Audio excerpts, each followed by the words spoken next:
Hi students, let's do section 17.6, which is solubility product constant, which is shown by KSP. So this is a new equilibrium constant that we are looking at. So we are going to see the difference between solubility and solubility product constant, and we are going to use solubility equilibrium calculations and use ice table to solve them. So let's go ahead and see what is a solubility product constant. So we have a solubility product constant when there is an ionic compound which is an insoluble solid. So for example, in this particular diagram, you can see that we have lead nitrate and potassium iodide. So potassium iodide is an aqueous solution, and so is lead 2 nitrate. They are both aqueous solution. But when they are mixed together, they form this yellow insoluble solid known as lead 2 iodide.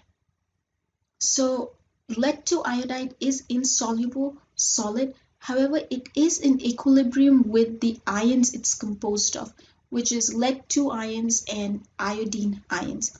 So from that, we can get a KSP, which is the equilibrium constant. So as you know, equilibrium constant is products over reactants. So in this case, it's going to be the products lead ions and iodide ions. Since the reactant is solid, it is not going to appear in the solubility product constant. So this is not going to appear. Let's go ahead and look at the equilibrium expression for barium phosphate. So we have 3 barium ions and 2 phosphate ions. So the KSP is going to be phosphate raised to 2 because of this coefficient, and barium ions are going to be raised to 3. Now in solubility product constant, just like in other equilibrium constants, solids and liquids do not appear, which is why this solid is not appearing, and concentrations are raised to the power equal to the coefficient. So if this is 3, it's raised to 3. If this is 2, it's raised to 2. So these are various solubility product constants given to you. Usually, if we look at these 3 at the bottom, we can compare them because they're all various copper ions. So this is copper 1, and copper 1. Copper 1 bromide, copper 1 chloride, and copper 1 iodide. This is copper 2 sulfate. But if you look at these ions, you're going to see that they are raised to -9, -7, -12. Usually, what that means is that this is the most soluble out of these two. So when you are comparing the solubility product constant, it is important that the stoichiometry is same. So for example, we cannot compare calcium phosphate with calcium hydroxide. We have 3 ions here. On the other hand, we have 4 ions here. So we'll talk about that in a bit. So there are several solubility product constants. You don't have to memorize them. They'll be given to you if you're asked any questions about them. So saturated solution of iron sulfide contains 4.0 times 10 to -4 molarity of iron 2 plus and 4.0 times 10 to -10 molarity of sulfide 2 minus ions. Calculate the solubility product constant for iron 2 sulfide. So take a minute, write the equation for iron 2 sulfide, and then write, if you have that solid, what are the ions that you're going to have, and go ahead and calculate the solubility product constant.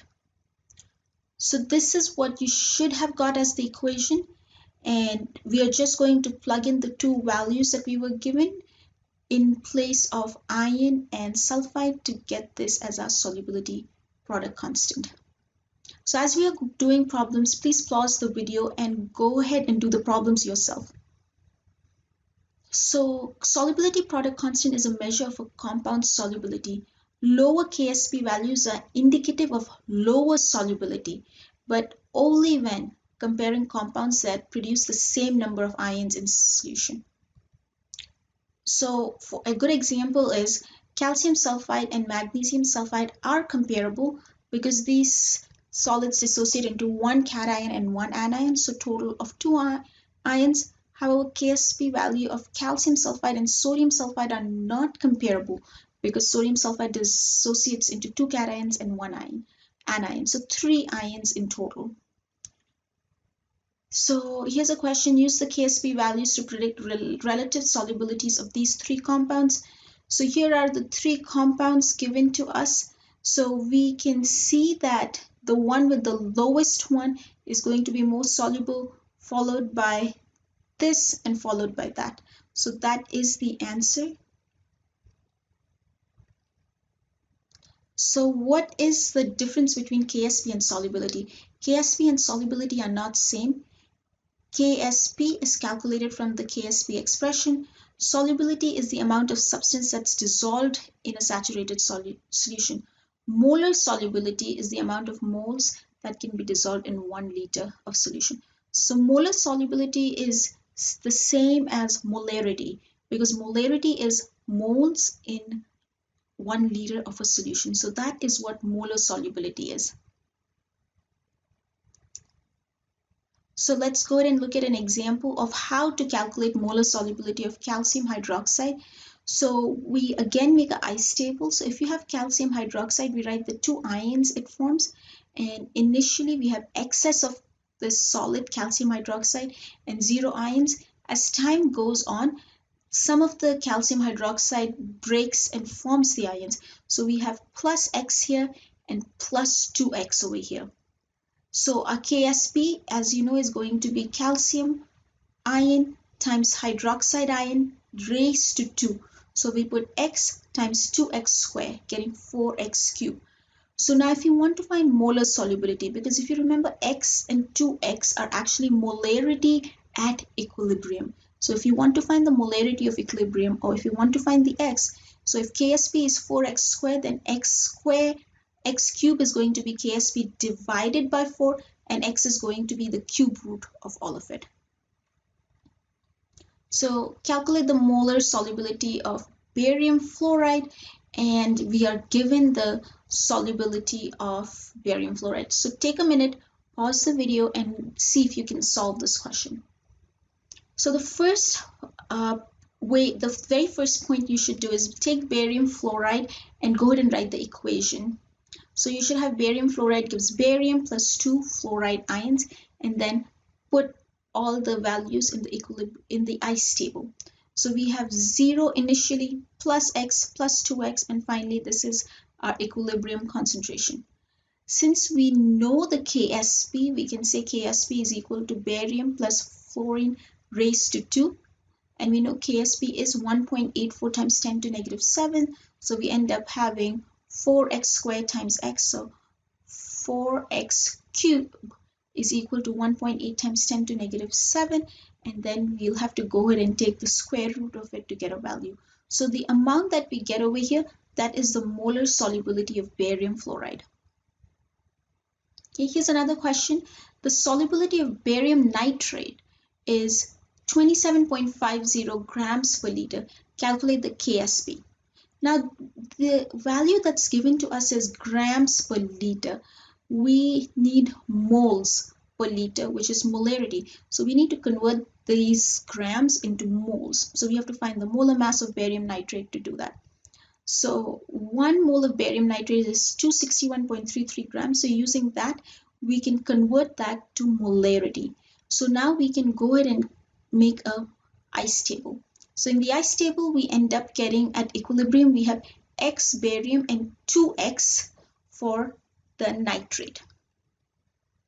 So again, we can go ahead and plug in those values for KSP, and in place of X and 2X, we can go ahead and put in the number that we are given, that we found over here, 0.1052. That is what we found the solubility, or the molarity was, molar solubility. So once we put that in, we can find the KSP. So with that, let's go ahead and review what we found. We looked at solubility product constant, which is KSP, and molar solubility. So molar solubility is simply the molarity, moles in a liter, whereas solubility product constant is the ionic compound which is not dissolved in water when it is at equilibrium with the ions it's composed of. And just like any equilibrium constant, it's going to be the ions. If they have a coefficient, it's going to be raised by that number. In general, Lower Ksp indicate lower solubility, whereas higher Ksp indicates higher solubility. However, we can only compare them if the number of ions in each compound is the same. And with that, we end section 17.6 on Ksp.